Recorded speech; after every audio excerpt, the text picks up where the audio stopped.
The Bulldogs, there was a huge off-season. Everyone was watching yesterday to see how they would respond. The review obviously dominated the headlines over the summer, and that was change was forecast everywhere, Caro. We'll get to that in just a moment. This was all of the off-season and all of the drama that went with it, and Bevo had promised a different team. In fact, this is from the first day back in November of pre-season. When we got scored against, when opposition teams got momentum, it was in the middle part of the fourth, the third and the second quarters by and large. So the team that represents the football club against Melbourne in round one of the MCG will be our fittest, strongest and most ready team that has ever taken the field in the 9 years I've been here. It didn't quite turn out that way, at least on the scoreboard, Caro, and the review's still very much in everyone's mind. Well, the review is fascinating because basically what has happened is that Matthew Egan has come in to pretty much be the coaching director or mentor or mind or whatever you want to say of Luke Beveridge, and Chris Grant's influence, I think, has been eroded. There was, I think, what came out of the review, as I'm told, is that there was a view that you can't just blame Luke Beveridge, who was unpredictable and prickly and made some mistakes and had a few relationship issues and obviously performed really badly with the media at times, when the club had to blame itself for not having watched over him and had stronger people around him. Now, that person seems to be Matthew Egan. Matthew, you probably know him sounds ridiculous that an AFL senior coach, premiership-winning coach, needed minding. Minding might be the wrong word. When have we ever not blamed a coach? Look at Alistair Clarkson when he had Chris Fagan running the coaching direction at that footy club. How much better was Alistair Clarkson then? I think some coaches need to be protected from themselves, and that was the view that came out of the review. I think the board took it on board. It opened their eyes, and what we're going to see now is whether it works, because you've got English, you've got Ugle-Hagan, Bailey Smith, all coming out of contract this year, and they need to keep those players. Do you think Luke Beveridge is the problem? Yes. Oh, how many times, Hutchie? All last year, it was a mistake to re-sign him, so they made their bed. They can line it. Now, they'll probably beat Gold. They've backed him and put better people around him. And that was a mistake because... conceding they should have done more. That's the off-field stuff. I see the on-field stuff. And we're seeing the same issues time and time again. Yeah, it's round one, but we've seen this for 7 years. They concede 5 goals again.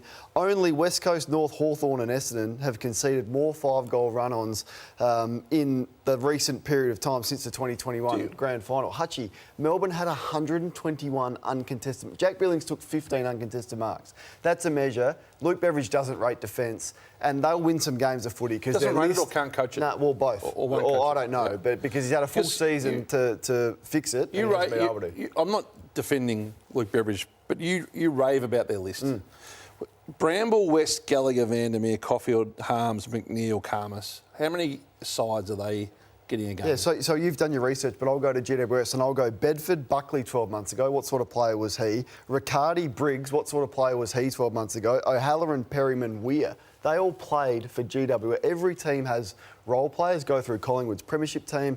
You could rattle off... The Giants' top end's much better, though. Do you blame development as well, or do you think it stems from the senior coach? Yeah, mainly the senior coach and not being able to come up with a game plan that works in modern football. And coaching is about maximising the ability of your players, and he hasn't been able to do that. And they've got it for another 2 years, so good luck to them, but it was a mistake. This list badly needed a refresh. If he doesn't play finals, though, does he make it to next year? No, I don't think so. Look, the caveat always with Luke Beveridge is 2016 and what happened in 2021. I mean, long time ago.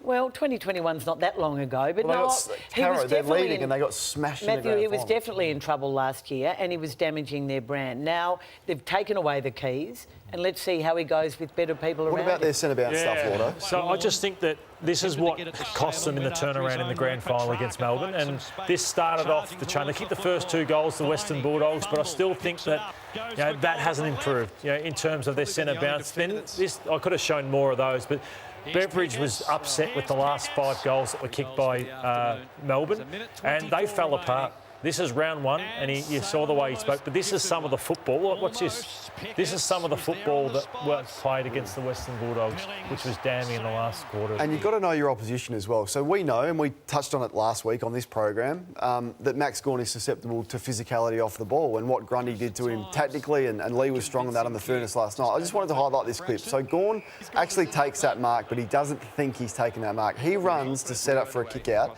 Not one Western Bulldogs player blocks his run, tries to make life difficult for him. He's run 50 metres there, and then the ball comes back because he's got to go take his kick because it was actually seen to be a mark, and no one goes anywhere near him. So the lack of physicality, this guy has 26 touches, there's not a bruise on him, when you know, as an opposition player, their captain is susceptible to physicality, and they gave nothing. So once again, it's a small thing, but I question their preparation for this game. On the flip side of that, I love what Steve May did. James Harm's playing his first game for the Western Bulldogs, and how good was this? This is why you'd love players like Steve May in your team.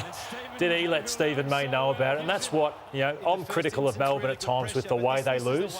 But they've got big game players like May, who destroyed Norton, who will keep them in the top. I reckon that changed the game. Look at the score. They started really well, the Western Bulldogs, and Stephen May with those two tackles that you highlighted changed the game. And Oliver was fantastic, it must be said, in the game. And Caro, you reported here last week about some of the divisions that had existed at the Melbourne Footy Club. It looks like they're coming to terms with addressing them head on. In fact, there was a lot of candidness among the Demons senior leaders during the week. Caroline Wilson on Channel 9 last night said that you and Christian Salem and Jack Viney have lost trust in Clayton Oliver. Is there any level of truth in that? Yeah, I guess I have a little bit in some way, but not in the last 11 or 10 or 11 weeks. Like, he's earned that trust back significantly. Do you feel like this is how you paid the group back? This is how you get the trust back, being out there and performing so well? No, definitely not. No, I've still got a lot of work to do. There's little steps along the way, but this is one of them. It's going to keep being a better person, better teammate, so keep striving every day. I think everyone had doubts. I'm probably sure Clayton had some doubts. Gary Pert, Alan Richardson, and his management group, we built a great plan for him to come in and execute, and along with the welfare and the medical team, and he's bought into it. So what Simon Goodwin is referring to are the highest of high-level talks surrounding clearly a player who deserves all the micromanagement he gets because he is such a good player. So you've got his manager, Paul Connors, you've got Gary Pert, the most senior psychiatrists and the medical people at the AFL. You've got Paul Marsh from the AFL Players Association in a room with Clayton Oliver, stripping it back.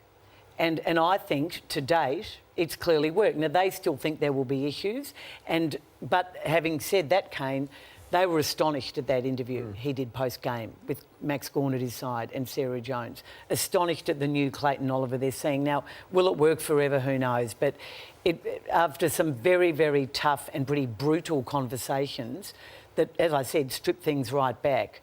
So would you say they've managed it really well? Well, to date, I thought he justified his selection in round one, in opening round, and in spades against the Western Bulldogs.